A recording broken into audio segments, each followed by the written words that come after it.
Salutations everybody, it is Matty here today, and I hope all of you had an absolutely fantastic weekend. I understand Mondays are typically a day for mourning because all the fun times are over and we're back to work, but today especially is a day for mourning as well as some celebrating because it's Fallout's 25th anniversary. I just wanted to send a genuine, no funny shout out to the former developers at Interplay, Bethesda, and Obsidian for crafting a phenomenal franchise that has had a tremendous impact on my life.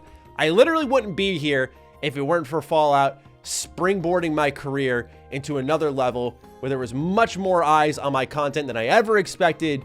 And here we are today after evolving and adapting. So thank you all for sticking with me, but also thank you to all the talented developers that make this series possible. And I hope there are brighter days in our future. And a less online future at that. With that, ladies and gentlemen, I thought there was no better way to celebrate Fallout's 25th anniversary than to get into a big heaping batch of Bethesda news. So we have 5 items on the news report today, and all of them are major headliners. We're going to talk about Starfield's ray tracing integration to get things started off.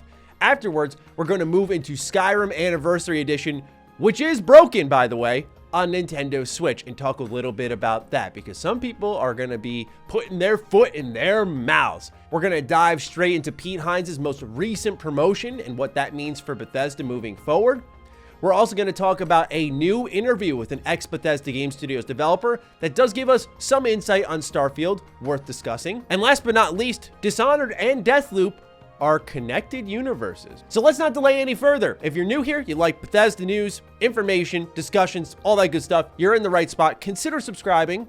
Maybe I'll push you a little bit harder this time. We are close to 500K, so maybe just subscribe to help your man out. But with that, let's get straight into it, beginning with Starfield's ray tracing integration. Ladies and gentlemen, I'm not a big ray tracing guy, but I know this is a big deal for many of you out there. Starfield being a next-gen only game, this does mean it's pretty significant. But we'll talk about the type of integration that could be occurring here for Starfield given the scale of its game. First, let's go to the source, which is over at LinkedIn. The Starfield community unearthed this one where they went to Jermaine Mazak's profile. He is a graphics programmer at Bethesda Game Studios Montreal, and underneath his work experience, it says that Starfield has ray tracing integration.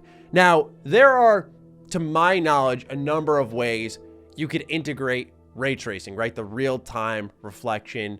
And one way you could do this is through DLSS, which effectively lets the AI do it for you. I am of the mindset that I don't expect full-on ray tracing integration in Starfield, strictly because of how resource intensive that is and how that could bog down many scenes in the game.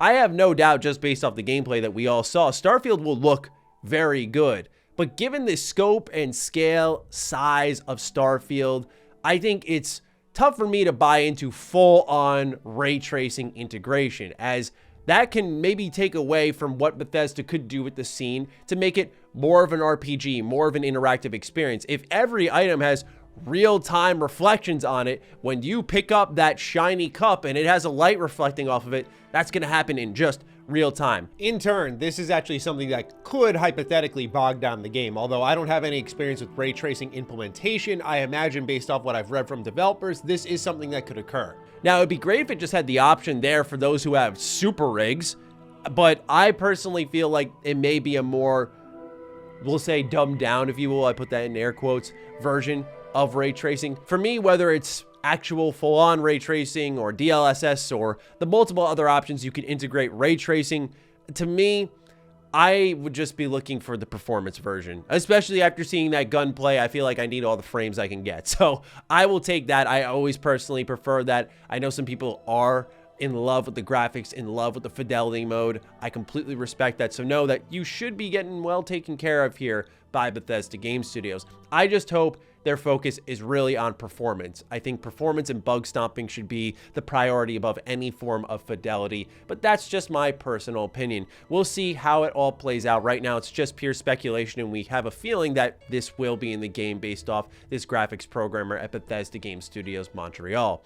Let's continue onwards into Skyrim Anniversary Edition. So we talked about this just a week or so ago, saying how Bethesda has gone too far and they're selling Skyrim again, which is one thing if you're bringing it to a new console, but they're selling it for $70. What happens is you have the $50 Skyrim Anniversary Edition, which I think is still a little pricey for a game that came out in 2011, or if you want to be really strict with your terms, 2016 with the special edition remaster, and then they laid the anniversary update on top of it. $50 is still a lot, and then to get all the anniversary edition content, which is about 6 gigabytes of content, that would cost you an additional $20.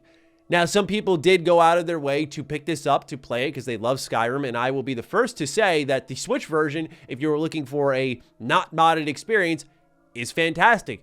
But as you can see here in this video posted on Reddit that had 7,000 thumbs up, this game drops a lot of frames since the recent update. It seems like Bethesda just laid about 6 gigabytes of content on top of the game, didn't really test it much, and then threw it out there. Now, this guess comes from a write-in over on the Reddit thread, and typically I don't like to use random commenters as a source of discussion, but since it's really all the education we have to go off of, I feel like it's worth exploring since it has to do with Nintendo Switch modding, something that I didn't know was really possible in the terms of Skyrim. But here's a little bit of insight from Niles RX, who writes, as far as rules go, I'm pretty sure this is allowed. I've been in the modding circle for Skyrim on the Switch for a while now. We spent this whole day racking our brains on what exactly is causing this issue, testing everything we could think of. This is what we discovered so far. The CPU is not at fault. While it is pretty taxed, it does have some leeway. Not the GPU either. It managed just fine, meaning that none of this is being bogged down performance-wise by the hardware. The game is basically the same with minor graphics changes as it was a week ago. Nothing made sense from a hardware standpoint. Turns out there's some absolutely abysmal coding on Bethesda's part that just makes the game stutter the more DLCs and mods are added. It's been a known issue in the community, but never to such an extent that there weren't many cases of people adding, 74 mods? We were able to deactivate all of them and the game runs fine. And credit to where credit's due, can't believe I just said that, it does present graphically better with a negligible performance dip. I always regarded Bethesda as greedy, but this is just outright stupid. It feels like they didn't even bother to boot up the game after adding 6 gigs worth of content to see how it runs. And they're charging $70 for the full game. Yeah, wow. Just wow.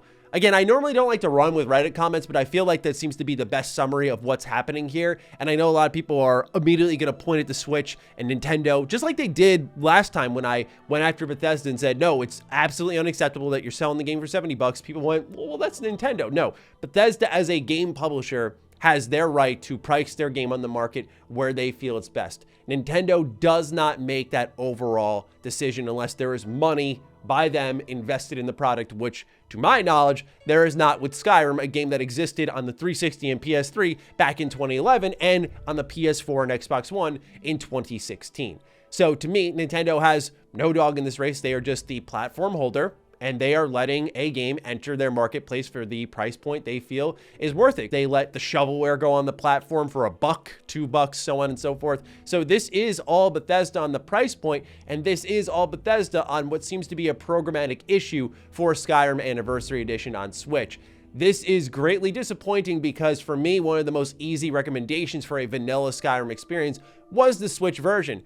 There are still people who have not played Skyrim or want to replay it again in a new way, and this formerly best way has now been tainted until Bethesda goes out and fixes it. But I do have a little bit of fear that what will happen here may have been the same that occurred with something like Pillars of Eternity 2 over on Switch, where Obsidian just had to abandon it even though it had game-breaking bugs in it. And here, this is just a major dip in performance, and I don't know if Bethesda will ever dip back in. I never trust these developers to just go back in when the money's there and they're already getting people to pay for it and there's not this loud uproar because it's easily being swept under the rug. It's sort of how I felt about the Killer Instinct situation with Xbox, although internally, before I could even say anything, I was proven wrong by that. So we'll see what happens with the Skyrim situation, but until then, on to our next story involving Pete Hines. So Pete Hines has been promoted. What position, you may ask? Pete Hines has been promoted to Bethesda's head of global publishing. According to GamesIndustry.biz, Pete Hines, former senior vice president of global marketing and communications at Bethesda Softworks, has been promoted to head of global publishing at the studio, GamesIndustry.biz can confirm. Additionally, Aaron Losey, vice president of global marketing and communications, will now lead all of Bethesda's global marketing and communication efforts. Quote, "It's a privilege to lead global publishing for Bethesda, a place that's been my home for 23 years, end quote, Hines said in a statement. Quote, It's humbling to think about how far we've come in that time, and I'm excited to work in this new role to help our world-class teams make great games, end quote. Then Aaron Losey says, quote, when I started at Bethesda, there were just a few of us working on campaigns for Skyrim, Fallout 3, and more. Since then, we've grown into a world-class marketing and communications team, and it's been my great joy to be a part of that growth alongside Pete, end quote. Now, I thought this one was interesting because Phil Spencer actually had some comments saying, quote, Pete has been key to the success of Bethesda over the last 2 decades. His industry leadership and strong relationship with the community has extended Bethesda to millions of players. Aaron has been instrumental in shaping the Bethesda brand and the teams behind it, and I am incredibly excited to see them both bring Bethesda's games to even more players around the world. So I actually, when I first saw this, got worried because I thought Pete Hines was leaving the company. I love Pete and I want him to stay as long as humanly possible because I think you don't get people as often as Pete Hines. I know some folks have had issues in the past with his snark. I know some folks have certainly had issues with the way Fallout 76 was handled from a PR standpoint, and I completely agree. And I was right there with you, holding their feet to the fire. Even though I consider some of these folks friends, we got to talk accountability no matter who it is, close friends, or people in the industry, whoever it is, we need to always remain holding people accountable. So I get it, but I just feel that level of care from someone at such a high up position is not seen often. Most times they're bean counters, they're looking at the money, and certainly that's a big part of the job, but Pete's heavily invested in the product, and I think we need to hold on to that tightly because right now we're looking at a transitionary stage in the industry as we move into more of a business look at things, where you look at Xbox with service and cloud streaming, you look at PlayStation with their remakes and how they're charging for director's cuts. It's becoming more and more of a business. And yes, even Bethesda, as we just talked about with Skyrim Anniversary Edition, I'm sure there is some hand of Pete Hines in that decision to charge $70 for Skyrim Anniversary Edition. That is a joke. So there are still places to improve, but I do think having someone invested in the product that they are releasing allows for more creative ventures, something like a Starfield, something like a Deathloop. Even if I didn't like Deathloop much, I'm happy the game exists because a team got to do something new and they were out there really pushing it. I mean, we all joked about the amount of state of plays were there for that game. Bethesda believes strongly in their games. So like them or hate them, they believe strongly in their games. And I think a person like Pete Hines is fundamental to that outward success. So I'm happy for Pete. I'm happy for Aaron as well, who I've had the pleasure of meeting in the past. You saw both these people at the Xbox Bethesda roundtable discussion, so you could put some faces to these people if you have yet to see them before. But I digress. Congrats to Pete, and I'm excited for more Bethesda games down the line. Speaking of which, let's talk about Deathloop. Now, I've made it no secret, I'm not a huge fan of Deathloop. I do prefer Arcane's other games by a huge margin. However, one thing that piqued a lot of people's curiosity, and we will not spoil it here, don't worry, is whether or not Deathloop and Dishonored as a universe are connected. There were hints throughout the game. Some received them as just mere Easter eggs. For example, the Drunken Whaler song playing. I found that and went, oh, cool. They're just giving a nod to Dishonored. But I will, again, not spoil it. In the Golden Loop ending, there are some more forward pushing things that may indicate, by the way, just artistically, no words are spoken about it, but artistically, that this does have something to do with things that occur post Death of the Outsider, which is a game, by the way, that you should play. Moving on though, it has now been confirmed Deathloop as well as Dishonored are in connected universes. I thought this was nice to see.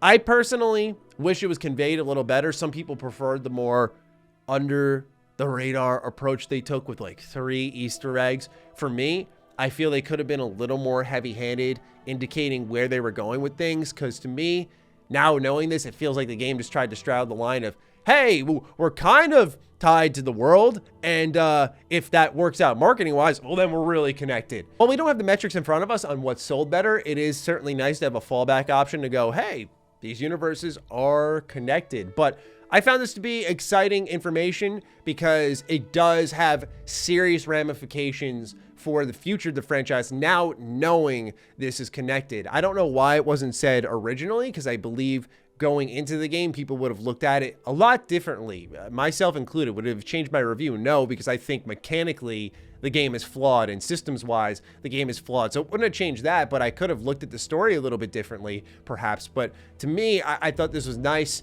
to share with the audience, see what everyone thought about it. Last on our news report here is a Starfield interview involving Nate Perkypile, an ex-Bethesda Game Studios employee. We didn't get major scoops here, but some interesting tidbits that I think we can dig into a bit deeper. So let's read this interview by PC Games N.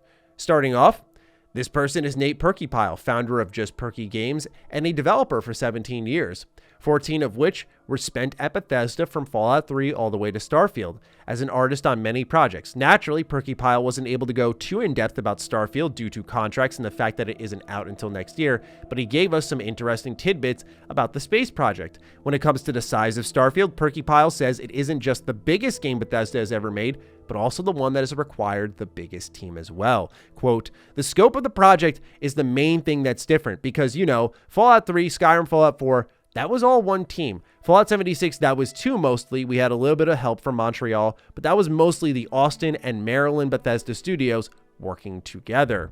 But yeah, Starfield is a much bigger project. It's like 500 people or something on the team, whereas I think Fallout 76 was maybe 200 tops, end quote, added Perkypile, saying that the colossal size of the development team was one of the reasons why he left and decided to make games on his own. Now, for those who want a quick too long, didn't read on that reasoning, the reason he left Bethesda Game Studios was because building an IP from the ground up and actually deciding how everything connects and how the world displays itself is a much larger undertaking than let's make another Fallout game. You already have this pre-established vision of what the art looks like, how simple things function, and you'd be surprised how people think things through. Okay, we have a car. How is the car powered? Does it float? Does it have wheels? Etc. etc. It just goes into the ins and outs. All of this matters across the entire development team, whether gamers recognize it or not. It helps build the world and gets everyone on the same page for the vision. So I understand why he left, because building a brand new IP from the ground up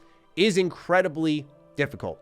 Now, to his actual answer here about the scale of Bethesda Game Studios working on this project, we now have a decent number, at least a gauge, for how many folks are working on Starfield. 500 people. And when you think about it, that's more than double Fallout 76. So now you have Bethesda Game Studios across multiple teams.